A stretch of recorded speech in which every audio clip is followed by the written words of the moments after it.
Welcome to Inside Games Daily, the only gaming news show brave enough to report on Starfield after Oblivion Remastered stole everybody's attention. Yeah, it may have. Everybody's celebrating Oblivion, but it's a gamer tradition to take a little kick at a dead horse when you pass it on the road, so we're back at it again.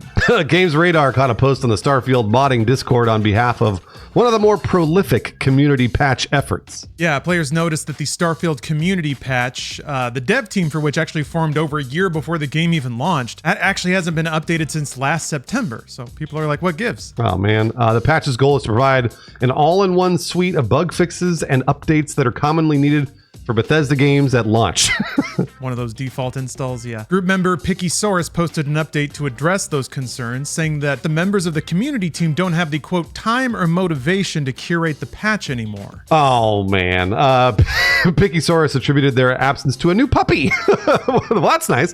While saying, quote, other members of the team have found themselves disenchanted with the game for various reasons. Lack of replayability, the paid modding situation, moved on to playing new games, etc. Yeah, I can't really... I mean, a new puppy is cuter than Starfield, you have to admit.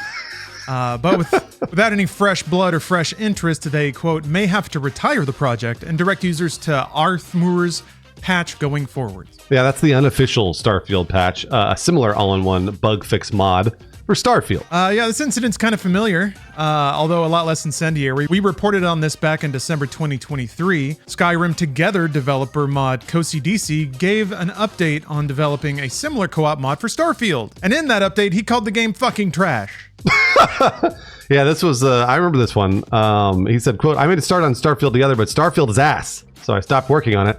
I made it open source in case anybody wants to finish it. No, you can't play it yet. I did a little follow-up research, which is to say, went to the second page of Google, and it really doesn't seem like anyone's grabbed that particular torch and run with it, because I didn't see any co-op Starfield Together derivative mod or anything like that. That's too bad. To be fair, the Starfield modding scene isn't a total wasteland. Over 10,000 mods are listed for Starfield on Nexus Mods, with new ones still being added every day. Yeah, and some of them look pretty cool too. I saw that and I was ready to be a little cynical, like, oh, it's just a bunch of skins, or they threw titties on a spaceship. But no, there's this one that went up, I think, just today. A fully featured Gundam space colony.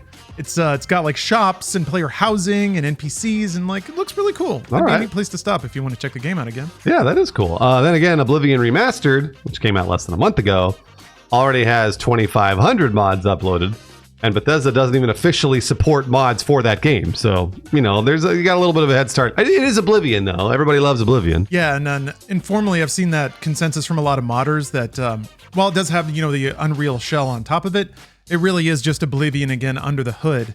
So even while Bethesda may not officially support mods, it seems like the community is going to be able to bridge that gap pretty quickly. Oh, yeah, for sure. All right, so the question is...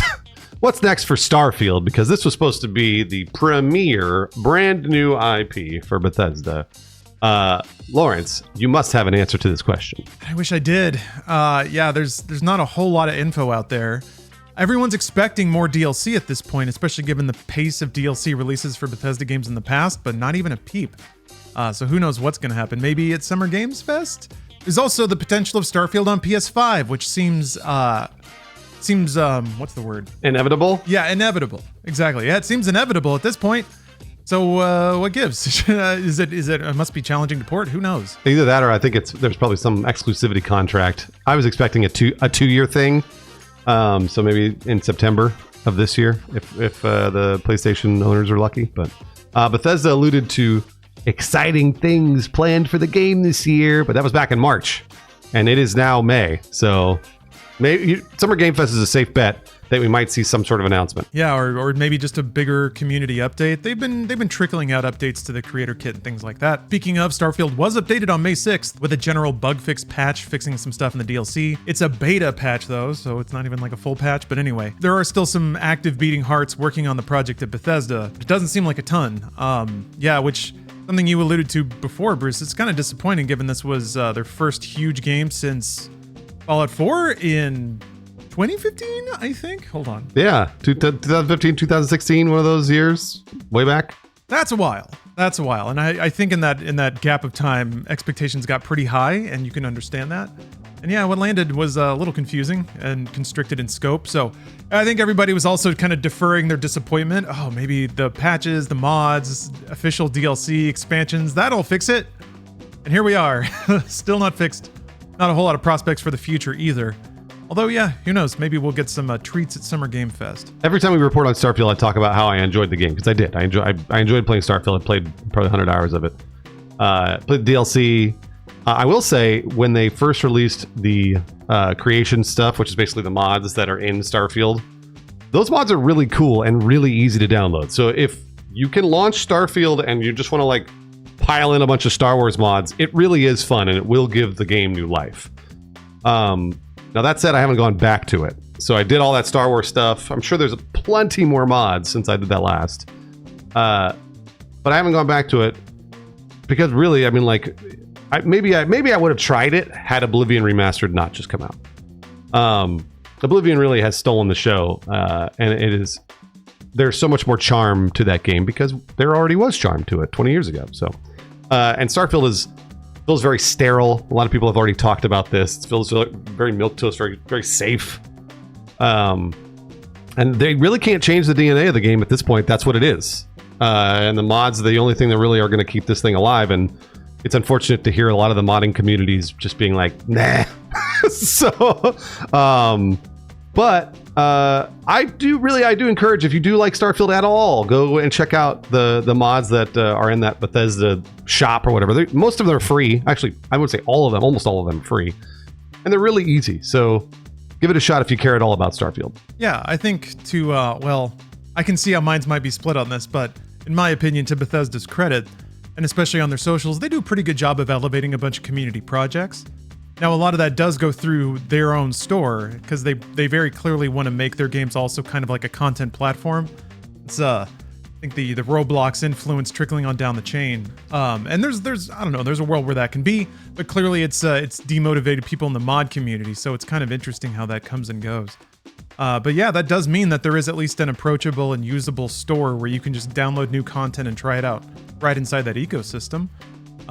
Do you have like a favorite thing that you experienced that you downloaded or anything like that? Because I gotta be honest, I haven't touched the game since like a week after launch, and haven't thought about it much in that time either. Yeah, the Bethesda Creation Club, which is where they put all their mods and then you just download them through the Creation Club inside the game. There's none of that Nexus mods, download a launcher, search through folders bullshit, which I hate, by the way.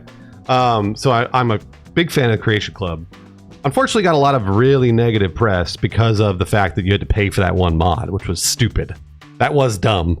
And I hopefully Bethesda's learned a lesson on that, because that was all the press that it got. So back to your actual question, Lawrence, which was, I downloaded a lot of really cool Star Wars mods that looked fantastic in the game. Really, really looked. I mean, like, I was like Boba Fett running around with a lightsaber and, like, you know, killing stormtroopers, and like they all looked fantastic. They were amazingly skinned, and there was lots of, like, it turned all the planets into Star Wars planets, and I could fly to, you know, Corellia or whatever. So that was cool, and I'm sure that they've only gotten better over time. This was months ago that I did this. So I want to say that Star Wars, if you're a fan of Star Wars, then you will really enjoy those mods for Starfield. I'm sure there's just a glut of those, but that's really neat to hear that there's like a Gundam mod now. And I'm sure there's lots of other sci-fi mods in the Creation Club store.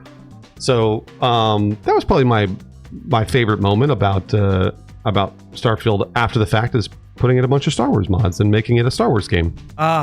Making it a different game entirely. If that's not Bethesda, I don't know what is.